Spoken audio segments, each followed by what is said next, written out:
여러분, 여러분들이 하나님께 입양되신 거 아십니까? 네. 입양식을 언제 하셨습니까? 네. 침례식이 곧 입양식이에요. 그래서 하나님께서는 사람을 창조하시기 전에 사람이 만일 죄를 지어서 하나님과 관계가 분리되면 사단의 왕국의 백성이 될 것을 아셨어요. 그래서 그때 그 사람들이 사단의 자식들이 되어 있을 때 사람들을 다시 찾아오시기를 원하셨어요. 그래서 사람들을 사단에게서 사단을 자기의 아버지로 알고 살고 있는 그 사람들을 다시 찾아오시기 위해서 계획을 세워 놓으셨는데 그것이 바로 사람들이 죄를 지으면 바로 예수님이 아버지 하나님과 사람의 관계가 분리된 것을 회복시킬 수 있는 방법은 그 죄값을 예수님이 대신 갚아줄 때 관계가 회복이 될 수 있습니다.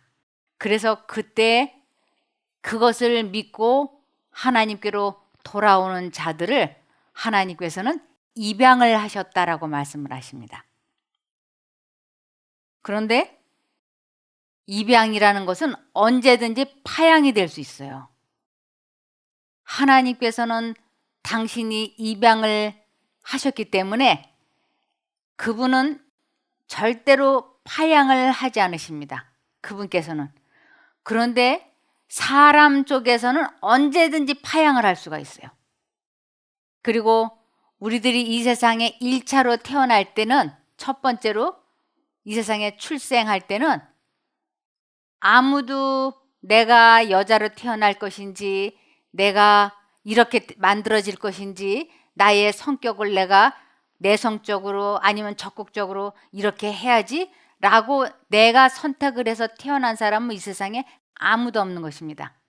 그런데 이제 하나님께 내가 입양이 되어서부터는 내가 예수님을 아버지 하나님을 닮아 갈 것인지 아닐 것인지 먹든지 마시든지 다 나의 자유의지 속에서 내가 선택할 수 있는 권리가 있습니다. 그러므로 모든 것은 내가 그리스도의 품성을 생활화 할 것인지 사단의 품성을 생활화 할 것인지 내가 입양을 파양할 것인지 다 하나님께서는 우리들에게 내가 원하는 대로 하라고 말씀해 주셨습니다. 그래서 내가 하나님과 입양 관계, 아버지 하나님은 나의 하나님이고 나는 그분의 입양된 자녀라고 하는 관계를 꾸준히 유지하려면 언제나 하나님께서 말씀을 하실 때 아버지 하나님의 뜻대로 순종을 해야 하는 것입니다. 그런데 그 순종을 하는 것도 내가 하는 것이 아니고 그 입양 관계를 지속적으로 유지시킬 수 있도록 성령 하나님께서 옆에서 도와주시는 것입니다. 그래서 그분의 도우심을 받아서 다시는 과거에 우리가 섬겼던 그 사단을 다시 아버지로 선택하지 않을 수가 있게 되는 것입니다. 그런데 아버지 하나님을 저버리고 다시 옛날에 사단을 아버지로 섬기는 것은 그렇게 어렵지 않아요. 그냥 하나님을 선택하지만 않으면 그냥 자동으로 내 스스로 입양을 파양시키는 것과 같은 것입니다. 그래서 처음에 사람을 창조하실 때 세 분 하나님이 의논을 하셔서 예수님이 그 가운데서 아들 하나님이 주체적인 일을 하셔가지고 사람을 창조하셨습니다. 창세기 1장 26절입니다. 하나님이 가라사대 우리의 형상을 따라 우리의 모양대로 우리가 사람을 만들고 그로 바다의 고기와 공중의 새와 육축과 온 땅과 땅에 기는 모든 것을 다스리게 하자 하시고 하나님이 자기 형상 곧 하나님의 형상대로 사람을 창조하시되 남자와 여자를 창조하시고 이렇게 세 분 하나님이 의논을 하셔서 사람을 아담과 하와를 창조해 주셨습니다. 그런데 이제 사람들이 죄를 짓기 전에 사람들이 이 세상에 태어나기 전에 이 세 분 하나님은 이러한 의논을 해 놓으셨습니다. 어떤 거냐면 예정과 인간의 자유. 성경은 하나님께서 세계를 온전히 주관하고 계심을 드러낸다. 하나님은 그 아들의 형상을 본받게 하기 위하여 사람들을 미리 정하셨다. 또한 당신의 자녀로 입양되도록 기업을 얻도록 미리 정하셨다. 이러한 주권은 인간의 자유에 대해 무엇을 의미하는가? 하나님을 믿고 하나님의 형상을 본받도록 하게 하기 위하여 사람이 만일 죄를 지으면 예수 그리스도가 우리 죄값을 갚아주심으로 다시 관계가 회복될 것을 이렇게 미리 예정해 놓으셨던 것입니다. 그래서 창세기 2장 17절에 선악을 알게 하는 나무의 실과는 먹지 말라. 내가 먹는 날에는 정령 죽으리라 하시니라. 악을 알게 하는 이 선악과 하나님을 믿지 않고 나는 영생하는 것을 원하지 않고 영원히 멸망하기를 원한다라고 할 때 처음으로 먹게 되는 것이 이 선악과였어요. 그래서 하와가 사단에게 속아서 하나님처럼 되지 못하게 하려고 하나님이 먹지 못하게 한 이 선악과는 먹어도 죽지 않는다. 그러면서 사단이 하와에게 거짓말을 하니까 하와의 마음속에 이 선악과가 갑자기 보암직하고 먹음직하고 지혜롭게 할 만큼 아주 좋아 보이게끔 사단이 역사했습니다. 그것에 속아서 이 과일을 먹어도 죽지 않을 거라고 하는 허황된 믿음을 가지고 하와가 이것을 따먹게 된 것입니다. 그 과일을 따먹자마자 아담과 하와가 하나님과 관계가 바로 단절이 됐어요. 그것은 옷을 벗었다라는 것으로 표현이 되어지고 있습니다. 창세기 3장 6절과 7절입니다. 여자가 그 나무를 본즉 먹음직도 하고 보암직도 하고 지혜롭게 할 만큼 탐스럽기도 한 나무인지라. 여자가 그 실과를 따먹고 자기와 함께한 남편에게도 주매 그도 먹은지라. 이에 그들의 눈이 밝아 자기들의 몸이 벗은 줄을 알고 무화과 나무 잎을 엮고 치마를 하였더라. 그들의 눈이 밝아 자기들의 몸이 벗은 줄을 알았다는 건 죄에 대해서 알게 됐다는 것을 눈이 밝아졌다고 얘기합니다. 그러면서 몸이 벗었다고 하는 건 하나님과 관계가 바로 분리가 된 것입니다. 그래서 이제 처음으로 하나님께서 만들어 놓은 법이 그들이 죄를 짓자마자 바로 등장을 했습니다. 그리스도께서 이루신 구속을 통하여 신자들이 하나님의 자녀로 입양된다. 성령은 이 관계를 촉진시키신다. 그리스도는 율법 아래 있는 자들을 속량하시고 우리로 아들의 명분을 얻게 하시기 위하여 오셨다. 너희가 아들인 거로 하나님이 그 아들의 영을 우리 마음 가운데 보내사 아바 아버지라 부르게 하셨느니라. 그 아들의 영, 아들의 마음 속에 있는 성령. 그래서 사람 마음 속에 성령이 임하게 될 때 아버지 하나님을 아버지라고 부를 수 있게 된다고 하는 것입니다. 이것을 이 세상에 태어나는 모든 사람은 다 이 세상 임금, 이 세상 신, 사단의 백성이 되는 것입니다. 그래서 그 사단의 백성, 사단을 아버지로 섬기고 살던 사람들을 이제 하나님 아버지 쪽을 선택하게 되는 것을 영적인 아버지가 바뀌는 것을 거듭남이라고 그럽니다. 요한복음 3장 3절입니다. 예수께서 대답하여 가라사대 진실로 진실로 내게 이르노니 사람이 거듭나지 아니하면, 영적으로 다시 태어나지 아니하면, 즉 사단을 섬기던 사람이 하나님을 섬기게 되는 것을 거듭남이라 그래요. 그러니까 아버지가, 영적인 아버지가 바뀌는 것입니다. 그래서 거듭나지 아니하면 하나님 나라를 볼 수 없느니라 하고 말씀을 하십니다. 니고데모가 가로되 사람이 늙으면 어떻게 날 수 있삼나이까? 두 번째 모태에 들어갔다가 날 수 있삼나이까? 니고데모는 이게 무슨 소리인지 알아들을 수가 없는 것이에요. 거듭나지 아니하면, 다시 태어나지 아니하면 하나님 나라에 들어갈 수 없다고 하니까, 아니 다시 태어나다니 어떻게 그런 일이 있을 수 있습니까? 그러는 것이에요. 예수께서 대답하시되 진실로 진실로 내게 이르노니 사람이 물과 성령으로 나지 아니하면 하나님 나라에 들어갈 수 없느니라. 이 물, 이거는 침례식을 의미합니다. 육으로 난 것은 육이요. 이 육이라고 하는 것은 1차 탄생을 의미하는 것이, 첫 번째 출생, 그것은 육이라고 말씀을 하셨어요. 영이 아니다라고. 그러면서 성령으로 난 것은 영이니, 성령으로 났다는 것은 거듭난 것을 의미하는 것입니다. 내가 내게 거듭나야 하겠다 하는 말을 기히 여기지 말라. 바람이 임의로 불매 내가 그 소리를 들어도 어디서 오며 어디로 가는지 알지 못하나니 성령으로 난 사람들은 다 이러하니라. 이 성령으로 사람이 거듭난다고 하는 것은 아주 기이한 일이라고, 비밀이라고 성경에서는 말씀하고 있습니다. 그래서 하나님이 사람을 첫 번째 창조하실 때 세 분 하나님이 그 자리에 의논을 하시고 계셨지 않습니까?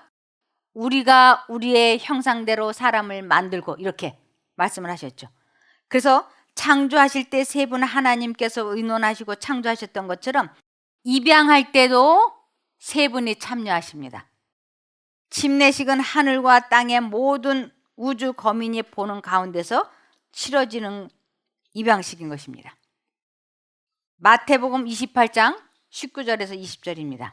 침례식 때 이 세 분 하나님이 눈에는 보이지 않지만 그 자리에 임석하십니다. 그러므로 너희는 가서 모든 민족을 제자로 삼아 아버지와 아들과 성령의 이름으로 침례를 베풀고 내가 너희에게 분부한 모든 것을 가르쳐 지키게 하라. 볼지어다 내가 세상 끝날까지 너희와 항상 함께 있으리라 하시니라. 항상 함께 한다는 것은 입양된 것을 계속 유지시켜야지 된다고 하는 것입니다.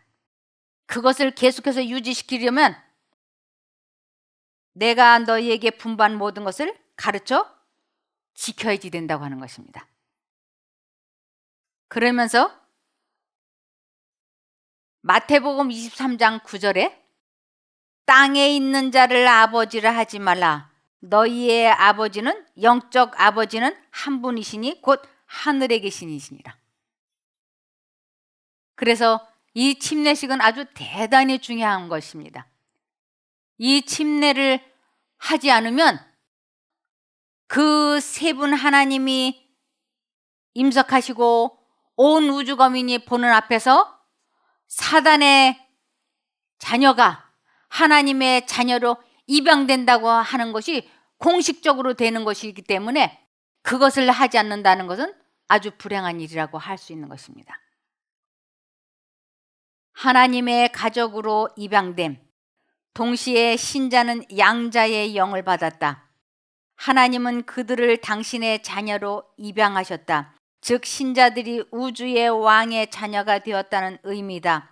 그는 그들을 당신의 후사로, 그리스도와 함께한 후사로 삼으셨다. 이 얼마나 놀라운 특권이며 영예이며 기쁨인가. 그래서 침례식은 우리들이 생각했던 것보다 더 중요한 의미를 가지고 있다고 할 수 있겠습니다. 베드로전서 3장 21절입니다. 물은 예수 그리스도께서 부활하심으로 말미암아 이제 너희를 구원하는 편이 곧 침례라. 이 침례는 과거에 나의 모든 죄를 용서받고 과거에 나는 죽고 이제부터는 하나님의 자녀로 입양된 자녀로 새로운 새 생애를 산다고 하는 것을 의미하는 것입니다.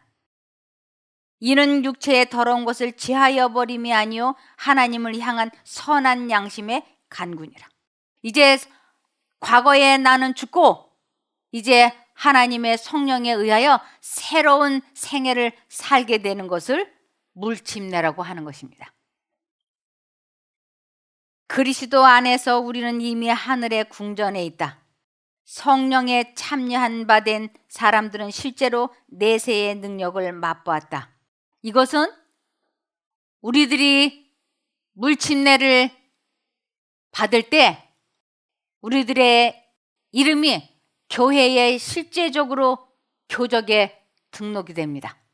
이것은 또한 하늘에 기록이 됩니다. 하나님의 자녀로 아주 온 우주 거민 앞에 공식적으로 입양된 자녀로 등록이 되는 것입니다. 이것은 굉장히 영광스러운 일이라고 할 수 있겠습니다. 이것을 우리들이 계속 이제부터는 성령의 침례를 받는 생애를 살아야 됩니다. 입양 관계를 지속시킬 수 있는 것은 성령 하나님과 함께 할 때만 가능한 것입니다. 그래서 그리스도 안에서, 이 그리스도 안에서라고 하는 것은 그분과 관계를 갖고 있는 그분의 마음이 내 마음이 되고 내 마음이 그리스도의 마음인 것을 그리스도 안에서라고 합니다. 그래서 그리스도 안에서 우리는 이미 하늘의 궁전에 있다. 성령에 참여한 바 된 사람들은 이것을 하나님의 마음이 내 마음이 되고 내 마음이 하나님의 마음이 된 것을 성령에 참여한 바 되었다라고 하는 것입니다. 실제로 내세의 능력을 맛보았다. 하나님의 생각을 내 마음에 품고 내 마음이 하나님의 생각, 하나님과 내가 생각으로 교통하고 있는 것을 내세의 능력을 맛보았다라고 합니다. 주님의 영광을 깊이 생각하고 주님의 영광, 이것은 하나님의 품성을 하나님의 영광, 주님의 영광 이릅니다.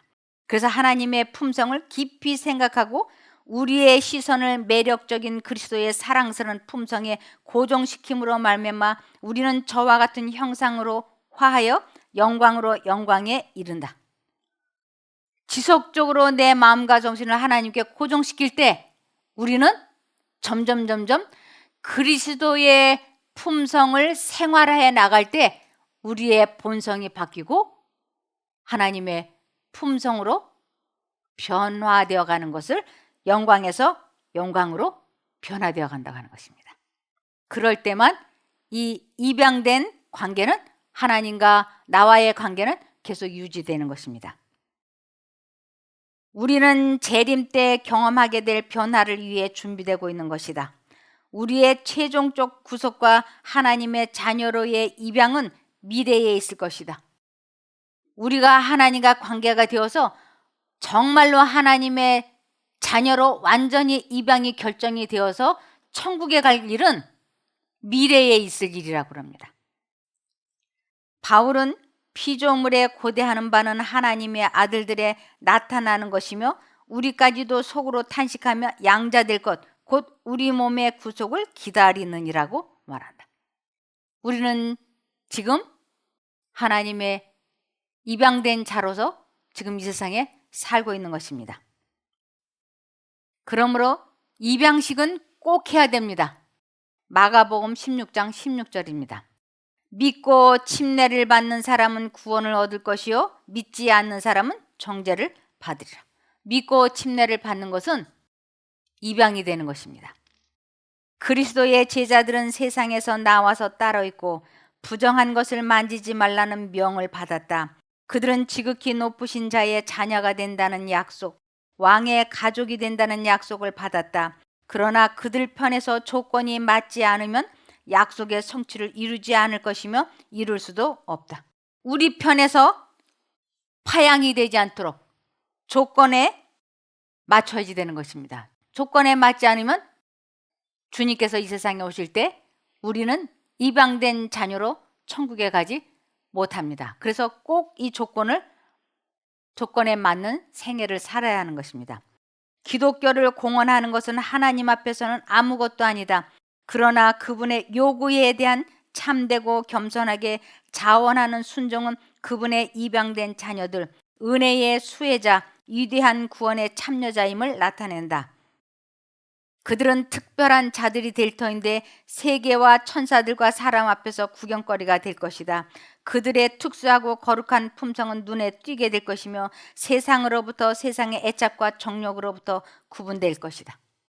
입양된 사람들의 생애는 지금 세계와 천사들과 사람 앞에서 구경거리가 될 것이라고 말씀하고 있습니다. 하나님에게나 그의 하시는 모든 일에는 결코 불완전이 없다. 그러므로 그리스도는 아버지의 본체의 형상이시다. 자존하시는 하나님의 아들이므로 나면서부터 하나님의 모든 속성을 가지셨다. 하나님에게 아들이 많으신 것은 사실이다. 그러나 그리스도는 하나님의 독생자이시다. 그러므로 어떤 점에서는 하나님의 아들 외에는 어떤 존재도 일찍이 없었고 또 있을 수 없다는 말이 된다. 천사들은 아담과 같이 창조에 의하여 하나님의 아들이 되었고 그리스도인들은 입양에 의하여 하나님의 자녀가 되었지만 그리스도는 출생에 의하여 하나님의 아들이 되신 것이다. 그래서 그리스도를 영접하는 자, 그 이름을 믿는 자들에게는 하나님의 자녀가 될 수 있는 입양되는 권세를 주신다고 말씀하셨습니다. 요한복음 1장 12절. 영접하는 자, 곧 그 이름을 믿는 자들에게는 하나님의 자녀가 되는 권세를 주셨으니 이는 혈통으로나 육정으로나 사람의 뜻으로 나지 아니하고 오직 하나님께로서 난 자들이니라. 말씀이 육신이 되어 우리 가운데 거하심에 우리가 그 영광을 보니 아버지의 독생자의 영광이요 은혜와 진리가 충만하더라. 구주를 받아들이는 사람들은 하나님의 자녀들이 된다. 하나님을, 예수 그리스도를 믿는 사람, 하나님의 생각을 마음에 선택하고 품는 사람은 하나님의 자녀들이 된다고 말씀하셨습니다. 그들은 그분의 영적 자녀들로서 거듭나고 의와 참된 거룩함으로 새롭게 된다. 그들의 마음은 변화되었고 보다 분명한 시력으로 영원한 실제들을 바라본다. 그들은 하나님의 권속으로 입양되었고 그분의 형상을 따라 성령으로 말미암아 변화되어 영광에서 영광으로 변화된다. 요것을 지금 침례를 받고 하나님을 나의 아버지로 나는 그분의 자녀라고 믿고 생활을 하는 사람은 시간이 지나면서 그리스도의 품성을 생활함으로 말미암아 점점 영적으로 자라나는 것입니다. 영광에서 영광으로 품성이 점점 예수님을 닮아가는 것입니다. 그래서 지금은 우리가 아직 내가 나중에 얼마만큼이나 변화될지 우리는 아무도 알 수 없어요. 그러나 그리스도께서 오실 때는 우리가 꼭 누구와 같을 거냐면 그리스도와 같을 줄을 우리는 지금 믿고 살고 있다고 하는 것입니다. 요한일서 3장 1, 2절입니다.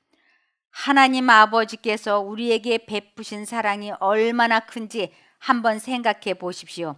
그 큰 사랑으로 우리는 하나님의 자녀가 되었습니다.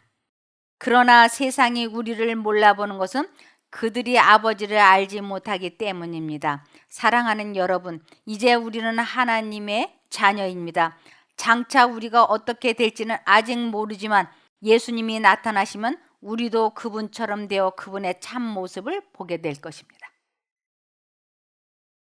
중보자이신 그리스도는 구속사업의 크신 사역자가 되신다. 성령은 이 세상에서 그리스도의 대표자이시며 타락한 인간으로 하여금 승리자가 되도록 하기 위하여 위로부터 능력을 가져다주는 거룩한 목적을 수행하신다. 예수 그리스도와 언약을 맺는 사람들은 모두 다 하나님의 자녀로 입양된다. 그들은 거듭나게 하시는 하나님의 말씀으로 정결케 되고 천사들을 파송하사 그들을 섬기게 하신다. 하나님의 자녀로 입양이 되고 그럴 때 하늘에서 특별히 하나님의 입양된 자녀들을 도와주기 위하여 하늘에서 천사들을 파송시킨다고 하는 것입니다. 이것은 아주 굉장한 특권이라고 할 수 있는 것입니다. 그러므로 우리가 거듭나는 것은 하나님의 말씀을 마음에 선택할 때, 그때부터 시작이 된다고 하는 것입니다. 베드로전서 1장 23절에 너희가 거듭난 것이 썩어질 씨로 된 것이 아니요 썩지 아니할 씨로 된 것이니 하나님의 살아있고 항상 있는 말씀으로 되었느니라. 사람이 거듭날 수 있는 유일한 길은 이 하나님의 말씀, 그리고 우리 마음속에 말씀하시는 하나님의 말씀을 우리가 순종하기로 뜻을 정하고 결심을 하고 성령님의 도움을 받아서 우리가 순종의 생애를 살게 될 때 우리는 다시 태어나는 것이고 하나님과 나와의 입양 관계는 지속될 수 있다고 하는 것입니다. 그런데 이 입양 관계는 언제든지 사람 쪽에서 파양시킬 수 있습니다. 그것은 불순종을 하면 파양이 됩니다. 이것은 언제까지 이 입양 관계가 하나님께서 언제까지 이 입양 관계를 유지시켜 주시느냐면 주님께서 우리가 죽는 그 순간까지 입양 관계는 유지가 됩니다. 그런데 내 쪽에서 그것을 파양한다는 것은 내가 불순종하는 것을 의미하는 것입니다. 히브리서 6장 3절에서 6절입니다. 하나님께서 허락하시면 우리는 계속 성장할 수 있습니다. 일단 하나님의 계시의 빛을 받고 하늘의 선물을 맛보고 성령을 체험하며, 이것은 하나님의 능력으로 죄와 싸워서 이기고 하나님의 능력으로 감정 조절을 하고 하나님의 능력으로 마음을 다스리고, 이러한 것을 성령을 체험했다고 합니다. 하나님의 좋은 말씀과 내세의 능력을 맛본 사람이 타락하게 되면 두 번 다시 회개할 길이 없습니다. 이것은 하나님의 아들을 다시 십자가에 못 박아 공공연하게 수치를 당하게 하는 행위가 되기 때문입니다. 죄와 싸워서 이기고 감정 조절을 하고 마음을 다스리고 이런 하나님과 연합된 생애를 하다가 그가 하나님을 거역하면 다시 그가 하나님께로 돌아오기가 대단히 어렵다라고 하는 것입니다. 그래서 우리 하나님께서는 어떻게 해서든지 하나님과 우리와의 관계가 분리되지 않도록, 한번 분리가 되면 다시 관계를 갖는 것이 너무나 어렵기 때문에 하나님께서는 우리들에게 근신하여 깨어 기도하라고 말씀을 하십니다. 사단이 우는 사자같이 우리를 삼키려고 계속 호시탐탐 노리고 있으니 정신을 차리라고 말씀을 하십니다. 우리가 우리 주님 재림하시는 그날까지 우리가 살아있는 동안 하나님과 우리와의 입양 관계가 우리 쪽에서 파양하지 않는다면 아버지 하나님께서는 절대로 파양하시지 않습니다. 우리가 끝까지 하나님을 선택하고 내가 하나님을 선택할 때 성령 하나님께서 우리들에게 순종할 수 있게 도와주십니다. 그러한 것을 지속적으로 유지하게 되면 우리 모두는 하나님의 자녀로 주님 재림하실 때 천국에 들어갈 수 있습니다. 그렇게 되기를 바라며 말씀을 마치겠습니다. 기도하겠습니다. 하늘에 계신 저희들의 아버지 하나님, 저희들 아무것도 보지 아니하시고 조건 없이 저희가 하나님을 믿는다고 하는 마음 하나를 받아주시고 입양해 주신 것 감사드립니다. 주님과의 관계를 지속적으로 유지할 수 있도록 저희를 깨우쳐 주시고 붙잡아 주시옵소서. 주님께서 저희들을 이끌어 주지 아니하시면 저희는 아무것도 할 수 없습니다. 그러하오니 하나님을 떠나지 않도록 주님께서 계속 저희를 이끌어 주시고 붙잡아 주시옵기를 예수님 이름으로 간구드리옵나이다. 아멘.